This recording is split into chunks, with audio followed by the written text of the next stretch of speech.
కోతి నుండి మనిషి పుట్టాడని మనకు స్కూల్లో చెప్పారు. కానీ ఒక లాజిక్ ఉంది. కోతులు ఇప్పటికీ కోతులుగానే ఉన్నాయి కదా, మరి అవి మనిషిగా ఎందుకు మారడం లేదు?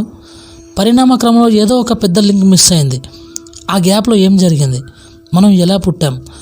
అసలు నిజమేంటంటే కోతికి మనిషికి సంబంధమే లేదు. లక్షల ఏళ్ళుగా మారకుండా ఉన్న జంతువుల మధ్యలోకి హఠాత్తుగా ఒక అడ్వాన్స్డ్ జాతి ఎలా వచ్చింది? ఈరోజు మనం చరిత్ర దాచిన అతిపెద్ద మిస్టరీని డీకోడ్ చేస్తున్నాం. గమనించండి, మన పరిణామ క్రమంలో కొన్ని లక్షల ఏళ్ల పాటు ఎటువంటి మార్పులు లేవు. కానీ ఒకానొక పీరియడ్లో అకస్మాత్తుగా మన మెదడు పరిణామం రెట్టింపైంది. ఇది ప్రకృతిలో జరిగే సహజమైన పరిణామం కాదు, ఇది ఇంజెక్షన్ లాంటిది. అప్పటి వరకు మట్టిలో ఉన్న మనిషి ఒక్కసారిగా నిప్పును కనిపెట్టాడు, చక్రం కనిపెట్టాడు, భాషను సృష్టించాడు. ఇంత వేగంగా మార్పు ఎలా సాధ్యం? అసలు ఆ అడ్వాన్స్డ్ ఆలోచనలు ఎక్కడి నుండి వచ్చాయి?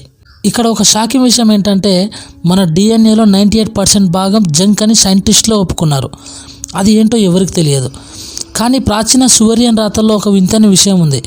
దేవతలు ఆకాశం నుండి వచ్చి భూమిపై ఉన్న జీవులను మార్చారు. ఇది కేవలం కథ అని మనం అనుకుంటాం, కానీ ఈజిప్షియన్లు, మయాన్లు, మన ఇండియన్ పురాణాలు వీటన్నిటిలోనూ ఆకాశం నుండి దిగి వచ్చిన వారి గురించి ప్రస్తావన ఉంది.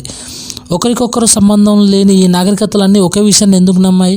బహుశా మనల్ని ఎవరైనా ఇక్కడ ప్రయోగం కోసం వదిలేశారా? మనం ఎందుకు ప్రకృతిని కంట్రోల్ చేయాలని చూస్తున్నాం? ఎందుకంటే మనం ఈ భూమికి చెందిన వాళ్ళం కాదేమో. మనం ఈ భూమి మీద నివసిస్తున్నాం, కానీ మన ప్రవర్తన, మన అశాంతి ఇవన్నీ మనం వేరే ఎక్కడి నుంచో వచ్చిన వాళ్ళమని చెప్తున్నాయి. మనం కేవలం మనుషులం కాదు, మనం ఎవరికో చెందిన ఒక ప్రతిరూపం. సైన్స్ ఒక స్థాయి వరకు మాత్రమే ఆన్సర్ ఇవ్వగలదు. ఆ తర్వాత మొదలయ్యేదే అసలైన రహస్యం.